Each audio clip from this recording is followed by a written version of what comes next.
নায়িকা থেকে আজকে কবি হয়ে গেল। বাংলা চলচ্চিত্র অভিনেত্রী ও উপস্থাপিকা হিসেবে পরিচিত জাহারা মিতু, যিনি অভিনয় দক্ষতায় দর্শকের মনে জায়গা করে নিতে না পারলেও ঠিকই জায়গা করে নিয়েছিলেন ওবায়দুল কাদেরের মনে।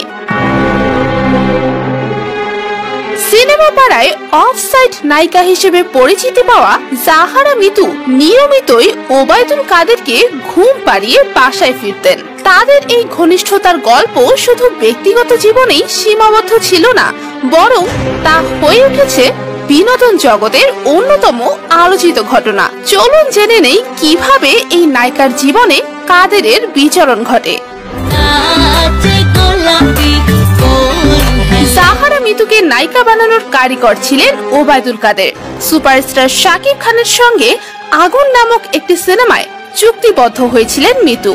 সেই সিনেমার মহরতে উপস্থিত ছিলেন স্বয়ং ওবায়দুল কাদের নিজেই। একই টেবিলে শাকিব খানের সঙ্গে পরিচয় করিয়ে দিয়েছিলেন জাহারা মিতুকে। সেটাই ছিল কেবল শুরু। এরপর মিতুর জীবনে কাদেরের উপস্থিতি ধীরে ধীরে বেড়েই চলছিল। তাই তার জীবনের গুরুত্বপূর্ণ মুহূর্তগুলোতে কাদেরের উপস্থিতি ছিল চোখে পড়ার মতো। কাদেরের উপস্থিতিতে বদলে যেতে থাকে নায়িকা জাহারা মিতুর জীবন।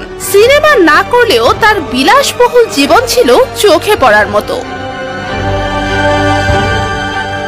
5 তারা হোটেলে রাত্রি যাপন, বিদেশে বিলাসবহুল ট্রিপ, অফসাইডে নায়িকা হয়েও কিভাবে তিনি রাতারাতি কোটিপতি বনে গেলেন, এ নিয়ে রয়েছে নানান প্রশ্ন। তবে এই নায়িকার একটি ভালো গুণ রয়েছে, তা হলো লেখালেখি পছন্দ করতেন তিনি। গত বইমেলায় একটি বইও লিখেছিলেন। তবে মজার ব্যাপার হলো সেই বইয়ের মোড়ক উন্মোচনেও উপস্থিত ছিলেন ওবায়দুল কাদের। নায়িকা থেকে আজকে কবি হয়ে গেল। এসব নিয়ে সন্দেহের দানা বাঁধলে ওবায়দুল কাদেরকে একজন অভিভাবক হিসেবে পরিচয় দিতেন মিতু। শুধু তাই নয়, মিতুর টানে ওবায়দুল কাদের বারবার ছুটে গিয়েছেন সিনেমার বিভিন্ন অনুষ্ঠানে। বছরে একটাও সিনেমা না করে সামাজিক যোগাযোগ মাধ্যমে ভেসে আসতো মিতুর বিদেশ ভ্রমণের ছবি। অবশ্য নিজেকে ফ্যাশন ডিজাইনার হিসেবেও পরিচয় দিতেন মিতু।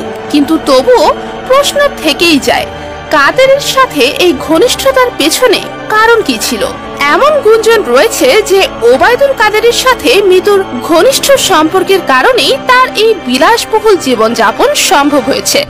আমার মতো যারা সিঙ্গেল, জাহারা মিতুর ক্যারিয়ার যেমন রোমাঞ্চকর তেমনি রহস্যময়।